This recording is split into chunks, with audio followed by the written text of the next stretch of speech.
안녕하세요. 내 변호사 박변호사 박주연 변호사입니다. 정말 오랜만에 영상을 촬영하고 있는데요.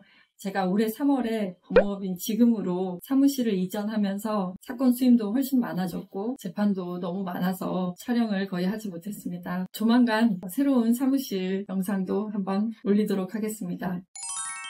오늘은 양육비와 면접교섭에 대한 내용을 준비를 해봤는데요. 요즘에 많이 문의하는 내용 중 하나입니다. 먼저 양육비를 지급하지 않는 경우에 어떻게 해야 되냐. 실은 이 부분은 이제 너무 인터넷에 많이 나와 있기 때문에 다들 조금만 찾아봐도 아실 수 있겠지만, 먼저 양육비 지급을 하지 않는다. 그러면 이행명령 신청을 하고, 이 이행명령 신청이 나와서 양육비를 지급하라고 했는데도 양육비를 지급하지 않으면 과태료를 부과하도록 하거나 감치명령까지 할 수 있죠. 그리고 또 이 감치명령까지 받았는데도 양육비를 지급하지 않는 경우에는 운전면허 정지, 출국금지 이런 법적 제재까지 할 수 있도록 하고 있습니다. 그러면 반대로 면접교섭을 제대로 해주지 않는 경우에는 어떻게 해야 될까요? 이 경우에도 이행명령 신청을 할 수 있습니다. 이행명령 신청을 해서 제대로 이행해주지 않으면 과태료를 부과하는 처분을 할 수 있습니다. 근데 과태료를 부과하는 처분을 받았는데도 또 이행명령을 하지 않는다. 그러면 이때도 감치명령을 할 수 있을까요? 이 경우는 그렇지 않습니다. 양육자가 비양육자에게 면접교섭을 제대로 할 수 있도록 해주지 않는다고 해서 감치명령을 하면 자녀를 양육해야 될 양육자가 자녀를 방치하는 결과가 되기 때문에 감치명령까지는 하지 않습니다. 이런 경우가 있죠. 너가 면접교섭을 해주지 않기 때문에 나도 양육비를 안 준다. 아니면 반대로 너가 양육비를 지급하지 않기 때문에 나도 너에게 애들을 안 보여주겠다. 이런 경우가 있잖아요. 과연 이렇게 반대 이행을 하는 것을 조건으로 이행해야 되는 걸까요? 그렇지 않습니다.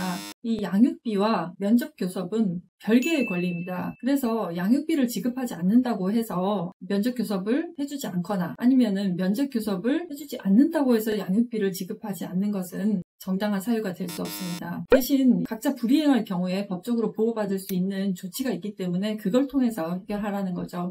그런데 최근에 이런 질문도 정말 많이 하시는데요. 이혼하고 나서 비양육자가 애들을 보러 와야 되는데 면접교섭을 하러 오지 않는다. 이 면접교섭 하러 오는 것을 강제할 수 있느냐 물어보시는 분들이 많은데요. 면접교섭은 자유의사로 어떤 행위를 해야 되는 건데 이 사람을 강제로 데려다가 자녀들 앞에 데려다 놓을 수는 없잖아요. 그렇기 때문에 비양육자가 면접교섭의 권리를 이행하지 않는다고 해서 이것을 강제할 수 있는 방법은 없습니다. 물론 양육자 입장에서는 안타깝죠. 그래도 엄마 아빠니까 그 관계를 계속 유지해 나가는 게 좋겠다고 생각하고 자녀들의 복리에도 도움이 된다고 생각하는데 그렇게 되지 않는 안타까움은 있지만 그것을 강제할 수 있는 방법은 없습니다. 또 이런 경우도 있죠. 비양육자가 새로운 사람과 교제를 시작하게 되는 경우죠. 그러면 양육자는 애들을 면접교섭할 때 보내줘야 되는데 비양육자에게 새로운 사람이 생겼으니까 애들을 보내고 싶지 않은 거예요. 너가 다른 사람 생겼으니까 이제 애들을 안 보내겠다. 이러는 경우도 있는데요. 각자 재혼하는 것은 양육권이나 면접교섭에 영향이 없습니다. 그렇기 때문에 다른 사람과 교제한다, 재혼한다 라는 사정으로 양육비를 지급하지 않는다거나 면접교섭을 하지 못하게 한다거나 할 수 없는 거죠.